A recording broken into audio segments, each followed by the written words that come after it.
आज तो साकिब न कुछ आता है न जाता है। कहते साकिब आंखें बंद करके कहते दे वरना तख्ता पलट देंगे, दे वरना तुझे तबाह कर देंगे। एक ऐसे ही आ गया था भिखारी मेरे आला हजरत की चौखट पर। लोग कहते हैं आला हजरत ने शिर्क को बढ़ावा दिया है, आला हजरत ने कुफ्र को बढ़ावा दिया है। नादान आला हजरत ने अकीदे की हिफाजत की है और किस शान से हिफाजत की है। एक भिखारी मेरे रजा की चौखट पे आया और आके कहने लगा इतने रुपए दो, 5 रुपए दो, वरना तुम्हारी हवेली का तख्ता पलट दूंगा। मेरे इमाम मकान से बाहर निकले, कहते पैसे जितने चाहे उतने ले जा, लेकिन खुदा की हुकूमत में हुक्मरानी में दखल अंदाजी ना कर। ये तेरा जुमला शरीयत के खिलाफ है, जो तू कह रहा है ये गलत है, ये जुमला ना कह। उसे मालूम ना था आज पाला किससे पड़ गया है। आज पाला सिर्फ एक मौलवी से नहीं बल्कि मुस्तफा के दर के कलंदर से पड़ गया था।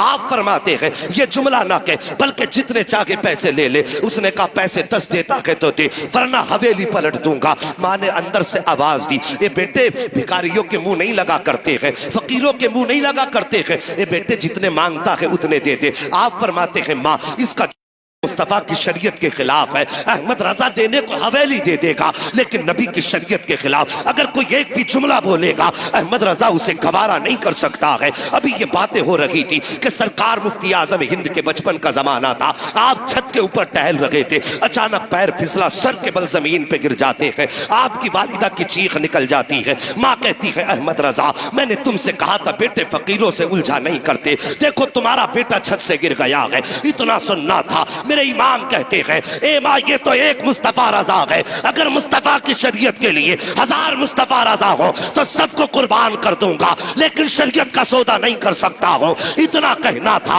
मुफ्ती आजम उठे हैं और दौड़ करके अपने बाप के कदमों से लिपटते हैं। कहते बाबा आपको जो फैसला करना है कीजिए। मुस्तफा रजा कोई खराश तक नहीं आई है, आला हजरत को जलाल आया। आपने अपने पैर के जूती को आगे किया था। फरमाते सुन तू हवेली पलटने की बात करता है, अहमद रजा का जूता पलट के दिखा दे। उसने एक हाथ लगाया है, जूते को नहीं हिला पाया, दूसरा हाथ लगाया है, जूते को नहीं हिला पाया है, पूरी ताकत लगा दी, जूता नहीं हिला पाया, पीछे हट के खड़ा हो गया। कहने लगा मौलाना तुम्हारे पास कोई जादू है जिसकी वजह से जूता जाम हो गया है। मेरे इमाम ने मुस्कुरा के फरमाया था सुनिए अपनी जहालत वाली बातें अपनी जेब में रख, मैं जादू की बुनियाद पे नहीं बल्कि जो भी कहता हूँ मदीने वाले मुस्तफा की हुकूमत की। वाह बाबा नारे तकबीर, नारे रिसालत, नारे गौसियत, मसलके आला हजरत, फैज़ाने आला हजरत, गरीब नवाज कॉन्फ्रेंस,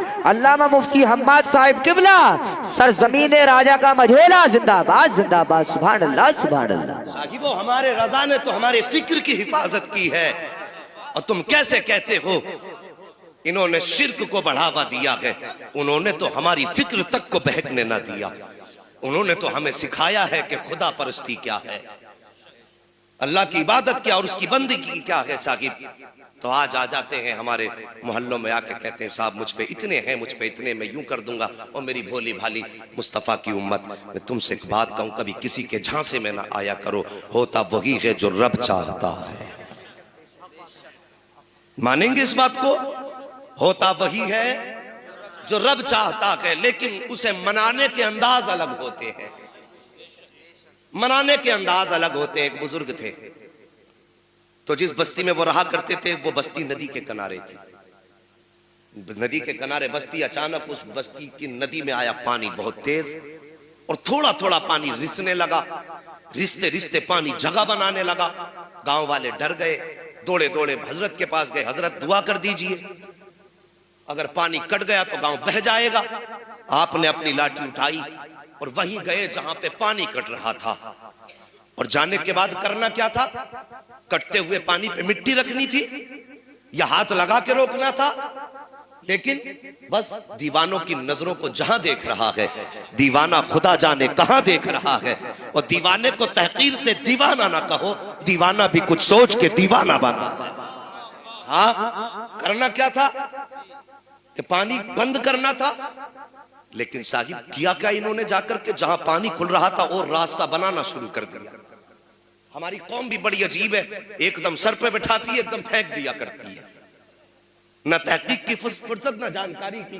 कभी ये सोचते नहीं यार देखो इसके पीछे राज क्या है। जैसे पानी कटना शुरू हुआ लोग दौड़े, कहने लगे ये बाबा तो मरवाए बैठा है, इससे बेहतर था इसे बताते ना जा करके, ये तो खुद डुबाने पे लगा हुआ है। गांव वालों ने घर खाली किए, भागना शुरू कर रहे थे। अचानक जब पानी आप खोल रहे थे पानी खुद ब खुद बंद होना शुरू हो जाता है। और जब आप हाथ झाड़ते हुए वापस आए हैं लोग फिर आ गए, कहने लगे हुजूर बताइए तो सही ये पानी कैसे आपने रोक दिया। आप फरमाते हैं मैं गया पानी बंद करने के लिए था। कहा हजरत जी फिर खोला क्यों था जाकर के। कहने लगे सुनो तुम नहीं जानते हो, मैं जाके किनारे पे खड़ा हुआ, मैंने कहा या अल्लाह अगर ये अपनी मर्जी से है तो मालिक इसे बंद कर दे, और ये तेरी मर्जी से चला गए तो फिर मैं भी तो तेरा बंदा हूँ, मैं तेरे काम में हाथ क्यों ना बटाऊं। मैंने खुद तेरा काम आसान करना शुरू किया है। आसान से मतलब ये नहीं माज़अल्लाह के रब के लिए कोई मुश्किल काम हो, का तेरे काम में मैं खुद शरीक हो गया हूँ, का जिसमें तू राजी है उसमें मैं राजी हूँ। जैसे मैंने इतना कहा था आवाज आई थी बंदे अब तू बता क्या चाहता है।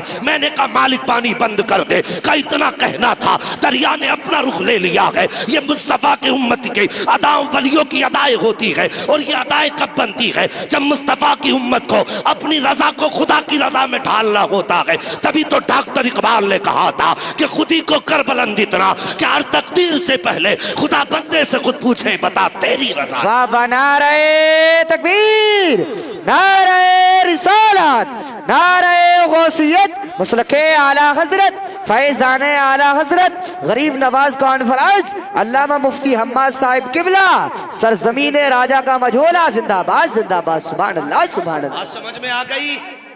और मैं कहता हूं साकिब वो अगर घर पे फकीरी और गरीबी डेरे डाल ले और तेरे घर में अगर फाके होने लगे तो किसी अमीर की चौखट पे हाथ फैलाने मत जाना, किसी जमींदार के आगे कट्टा लेके मत जाना कि मेरे बच्चे भूखे हैं इसे कुछ दाना दे दो। चंद टकों के बदले में किसी की चौखट पे ईमान मत बेचना। अगर गरीबी तुम्हारे दरवाजे पे डेरा डाल लेना तो जाना मस्जिद के दरवाजे पे जाकर के बैठ जाना।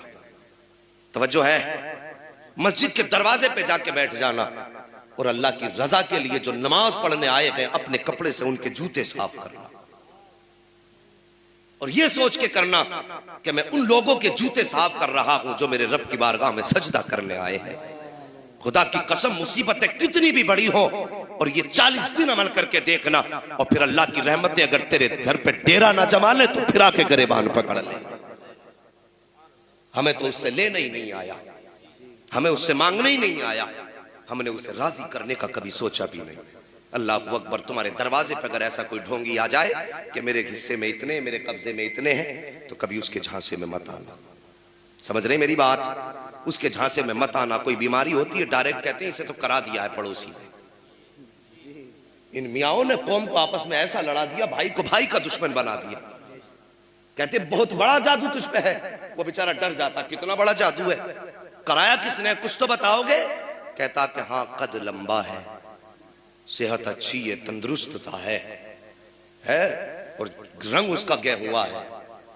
एक बात बताओ, मैं अगर ये पहचान किसी को बता के जाऊं तुम्हारे गांव में कितने लोग ऐसे निकलेंगे? सैकड़ों निकलेंगे ना।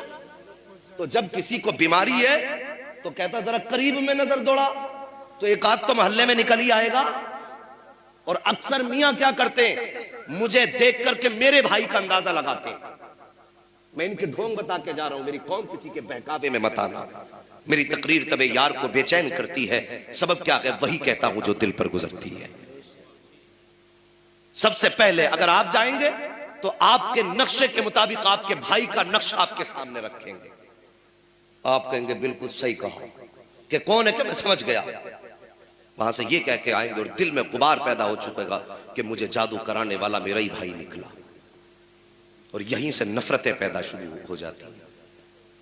यहीं से हमारे दरमियान फिर अदावतें शुरू हो जाती हैं और फिर झगड़े इतने बढ़ जाते हैं कि भाई भाई को पानी पिलाने तैयार नहीं है, अपना अपने को माफ करने के लिए तैयार नहीं है, एक दूसरे के दस्तगरेबा रहते हैं, सोचते मैं इसे तबाह कर दूं, वो सोचता मैं इसे तबाह कर दूं। जब तुम्हारे जहन में ये बात आई कि इसने जादू कराया है तो फिर तुम उसके साथ गलत करोगे। जब तुम गलत करना शुरू कर देते हो तो फिर वो सोचता मेरा भाई मेरा दुश्मन हो गया है। पहले कोई दुश्मनी नहीं थी, अब दुश्मनी बढ़ती चली जाती है। साहिब ये ईमान नहीं है, ये मुस्तफा का दिया हुआ दीन नहीं है। दीन तो ये था उनके दरवाजे का, अगर तुझे अल्लाह ने दौलत वाला बनाया है भाई, अगर तेरी करवट में रहता है गरीब है, ठेला चला के बच्चों के गुजारे करता है, और तेरे दस्तरखान पे रोज गोश्त और मुर्ग मुसल्लम उड़ाए जाते हैं, और तेरा भाई कभी चटनी से खा रहा है, कभी दाल को तीन टाइम खा रहा है, तो हमारा इस्लाम तो ये है कि जिस दिन तेरे दस्तरखान पे अच्छा खाना बन जाए, थोड़ा सा प्याली में लेकर के गरीब भाई के दस्तरखान पे चला जा और उसके दस्तरखान पे जाकर के बैठ, अपने हाथ से लुकमा तोड़ और तोड़ने के बाद भाई के मुंह में दे दे। खुदा की कसम जिस दिन ये प्यार हमारे बीच में आएगा, इधर तुम मुस्कुराओगे, उधर मदीने वाला मुस्तफा मुस्कुराने लग जाएगा। ये है इस्लाम। तो हमारी कौम को तबाह कर दिया इन झूठे और मक्कार